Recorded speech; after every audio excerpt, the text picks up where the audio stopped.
Hey everyone, it's Anthony Allen Ramos. Happy Pride to you all. All right, award-winning performer, storyteller, and comedian D'Lo is premiering his one-person show, To Tea or Not to Tea, a comedic trans journey through testosterone and masculinity. And it's kicking off during Pride Month here in Los Angeles. So if you're in the area on June 25th, it's going to continue on through July. It's at the Kirk Theater in Los Angeles. Later this year, I've heard rumors that you're going to be in Bros, the big film we're excited about with Billy Eichner. So excited for that. But D'Lo, how are you? I'm so good. I'm so excited and happy to be talking to you. Thank you. Yes, you've been a part of the GLAAD world for a long time. We're so excited. Like I mentioned, we're in Pride Month. If you're in Los Angeles, this show is kicking off. It's part of the Block Party series. It's at the Kirk Theater. So if we get tickets, which I highly recommend, what are we going to see? Because I think we all need a little bit of queer joy and some laughter. Yes, absolutely. Well, I'm telling everybody, because I know this for absolute sure, that if you come, you will have a good damn time. Like that is hands down my guarantee. If you don't, you could talk to somebody about it, is what I'm saying. Um, this is the second piece in a trilogy of plays, and the first one was called Defunct, and that is my journey with my mother, my amma, and about how queer people come into queer adulthood without rites of passages. We have to create our own, right? And then the third piece is another journey about how we live and love boldly. So this one is about what does beautiful masculinity look like in a queer masculine, in a toxic masculine world. And so it's looking at my journey with my father, but it's also like it takes you down like a whole trip of like going from my childhood into my kicking it with my friends, my queer friends, like, and it's a lot of fun, a lot of really fun storytelling. But it's also, like I always tell people, like, it's got to be a balance. Like if I'm gonna make you laugh your ass off, you also got to go like deeper scuba diving with me on some of the other stuff too. No, it's all about that balance. How do you, I think about everyone's journey is different, but with queer people, it can be heavy, it can be a lot to look back on. Like you mentioned that this is, inspired by your dad. How do you kind of open the vault and not get completely overwhelmed, but also turn it into something that's probably therapeutic and cathartic and great for you? Yeah, that's a great question. I think that, like, Carol Burnett with her saying like comedy is tragedy plus time. Like it's kind of the same thing there, and I think that queer people were just so fucking funny. Oh, can I say that word? Yeah, you absolutely can. Because like there's so much that we have to deal with, that like when we get together to complain about some shit, like that's when that's the best performance ever, because we are some beautiful, magical, creative people, and we're funny as hell. So this is kind of like, the lessons and all of that. Like I tend to not be the person who's like gonna like sit there and make you go through like my like be a therapeutic release for me. You know what I'm saying? This is like me having like worked through a bunch of shit, and I can take some distance and look back reflectively and be like, okay, like this is the hard stuff, but this is the funny too. This is the funny that comes along with the hard.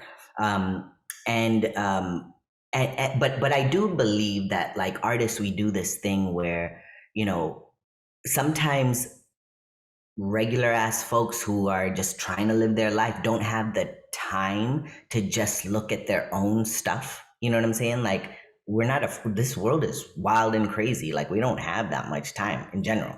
And so sometimes it's up to the artist to do some of that work. And I don't want to put the duty on on artists, but like sometimes I feel like for a lot of people, what I hear from my shows is that they get a moment to reflect on their own lives, but through my story. And so that's my offering to my queer people, is just like, come for a good time, come for a story, and like you get to like sit and think about your life, but through the details of mine. Absolutely. And I think, yeah, of course, like I think all your queer friends and fam are going to come, but I also think that there is an opportunity for maybe some people that maybe have never met someone like you or some of the other people that'll be in the audience, what do you want people to take away from this show that may be literally coming to see a queer show for the first time? Yeah. Um, you know, it's been a blessing actually, because with the premiere at the LGBT Center, there were a lot of folks, cis and white people, coming to the show and really like reflecting back, like, either if they had trans people and queer people in their lives, or maybe they were just coming to hear somebody do a like watch somebody do a really dope show.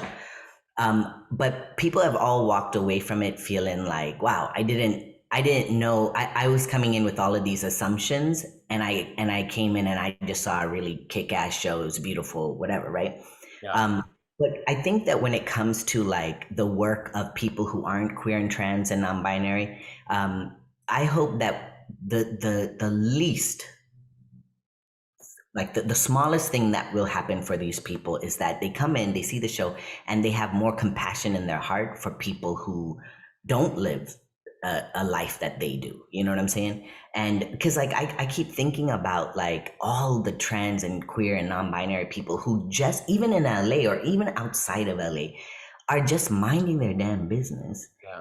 Some fuck shit happens and everybody's around and not sticking up for these people. You know what I'm saying? So that's what I really want. I'm very bare minimum, is for people to have more compassion when they walk out of that theater. More compassion, absolutely. We need that. If if everyone was more compassionate, the world would be a lot better place.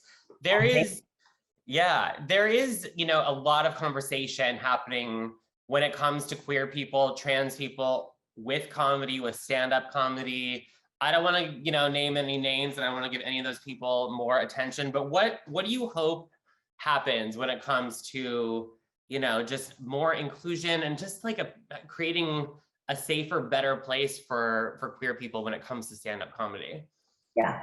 I mean, I know that there are a lot of trans comics now that like kind of are like steamrolling through. They're, like they're doing the damn thing, and I'm so happy and proud. And even if our opinions differ, I'm kind of like, uh, long as like they're not doing some Republican-y type wing conservative bullshit. But because we know we have those people in our communities too.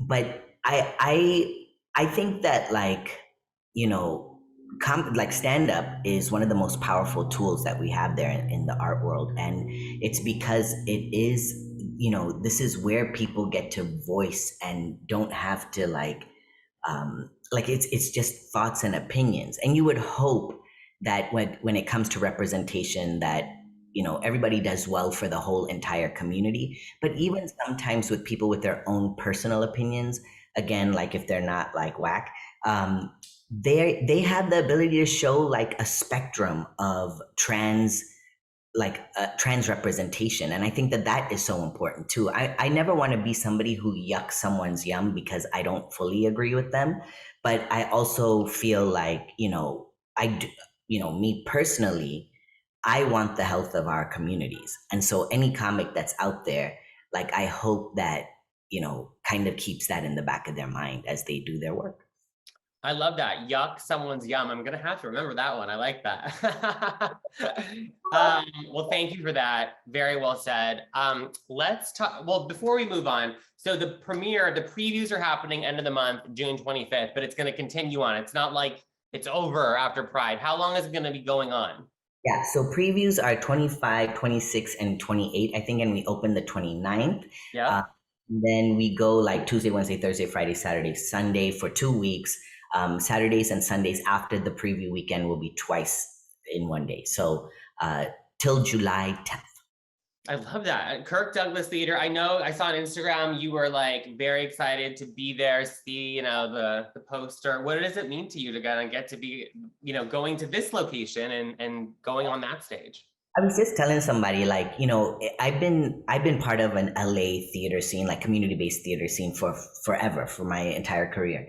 And it is something like when I was little, I had it on my bucket list that I wanted to play the Kirk Douglas, and it's like not only a dream come true, but like I've been getting like enormous support from CTG and the KDT family. And then and it just feels like, you know, there's nothing like, I'm not saying that coming from community-based theater is nothing. Like that is like powerful. It's like deep. It's like where my heart is, right?